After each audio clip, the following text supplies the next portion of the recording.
It's freezing out there. How do you deal with that with a kilt? So we're talking about everydaykt T320. How to deal with cold weather wearing a kilt.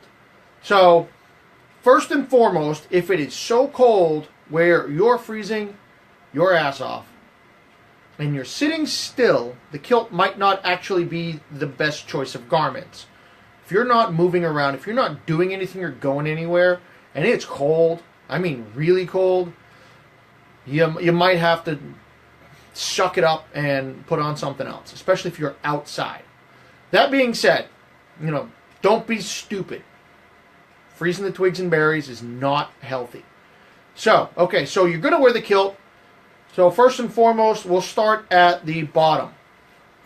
Footwear. See, I've got some duty boots on. Big black duty boots. Warmer the boot, the better. Now, the thing that is going to save your ass, not ass, but your feet, is what you put on before the boot. Really thick, long socks. These things, if you can pull them up to about your knee, you'll be all right. But thick. Look how thick that sock is. This is a no-joke sock. This thing's probably good till about 0 degrees. Really thick socks. The longer, the better. The higher you can pull them up, the better. So then, of course, you get to the kilt. Well, for me, I have two options. I have either my handmaids. This is an 18-ounce wool. Very heavy, very warm, but also very handmade. So very expensive. So my option 2 is one of these. One of my Stillwater heavyweights. My Saffron. This is an amazing kilt. It's very, very warm. Like I said, stillwaterkilts.com. Go check it out. These things, this is one of my first kilts, and as you can see, it's still in pretty good shape. Could use a pressing or so, but it keeps me warm, and it's not tore up. So, a heavyweight kilt. Yeah, you just have to. You cannot wear a summer weight kilt in the winter and expect to stay warm. It will not work. So, after that, you've got upper layer. So, in my experience, if you keep your feet warm, this general area here covered, and your head, hands, and torso very warm, you're going to be fine, provided you're not sitting still constantly. So layers. I have shirt, long sleeve, I don't even know, I'd call it a fleece, but it's not, but something, fleece vest, warm, because it is cold outside right now. Make sure you have layers. More layers, the better. The fluffy layers on the inside, the dense layers on the outside, like a jacket, like a rain jacket or a shell, something like that on the outside. That way it'll trap as much of the warm air in as is possible. So then you've got hands. So what do? You could start out with these. These are actual isotoners. They work out pretty good. If these aren't warm enough, you can either get those multi-layer gloves, like ski gloves, mountain or ice climbing gloves.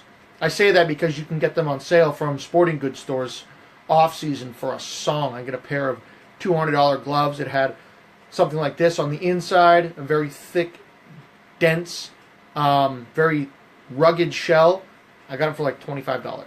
And I still have the shell somewhere. I lost the little inserts, but they were crappy fleece anyway, so these work just fine. Gloves. Keep your hands warm. Hands warm. And then your noggin. You got a couple of different options. You can go with your standard hat. Just chuck this bad boy on.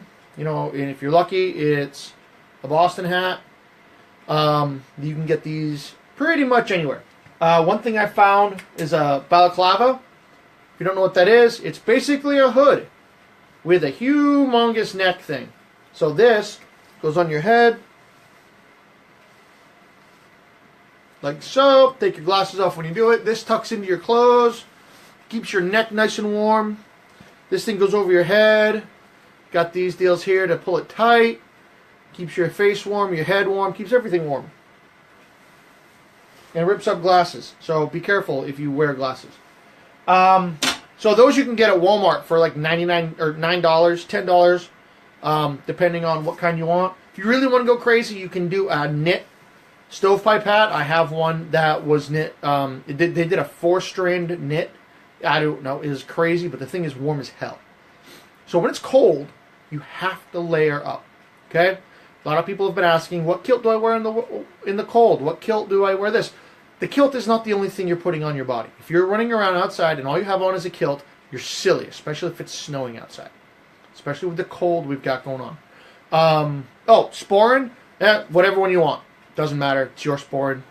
It's not going to keep you warm. It's just going to keep your stuff, so that's not even relevant at this point.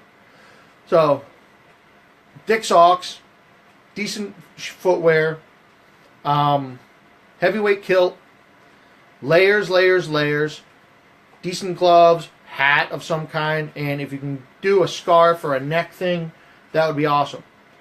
That's how you stay warm while wearing a kilt. The one thing that I will say that's not something you put on is if you can keep moving, life will be much better.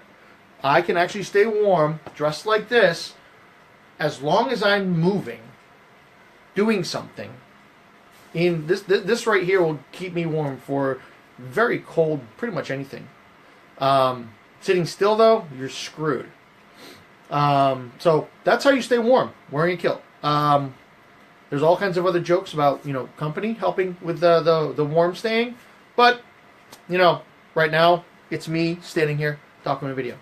So, I have no idea how many people are watching. My counter isn't working, so I'm going to grab volume 2. And...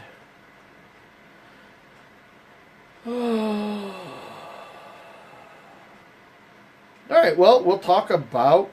This has nothing to do... Well, maybe. So, we're talking about Kiltology, Volume 2. It's on Amazon. Go buy it. Convenience stores. Kiltology number 345. Convenience stores are possibly the greatest thing ever. The only major downfall to all convenience stores is that they are not designed for kilties.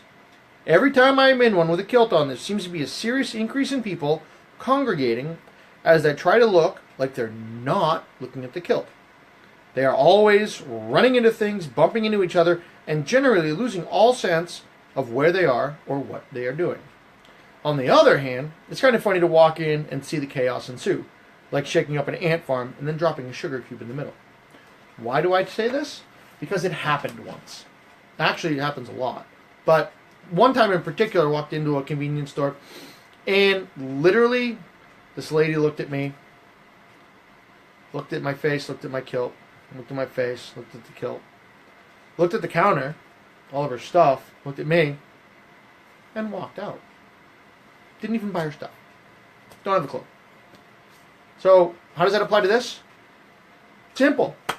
If it's cold, you're not going to the store. If you're not dressed properly.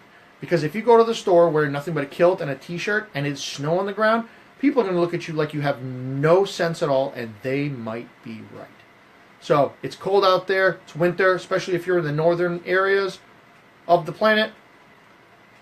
Do not be stupid, just for the sake of fashion. There are millions of people who do that already. If you're going to wear a kilt in the winter, please bundle up, stay warm, do not get sick, do not look like a moron, and do not wind up on any of those sites that are, hey, look at this idiot. Somebody who's wandering around doing stupidness, just standing there wearing a kilt and nothing else in the snow for long periods of time. For a picture, it might be funny. For a quick joke, that's fine. But if you're actually only doing that, you're gonna regret it. So please, do not be that guy. I will see you tomorrow. You guys have a good night, and be strong. Put a kilt on.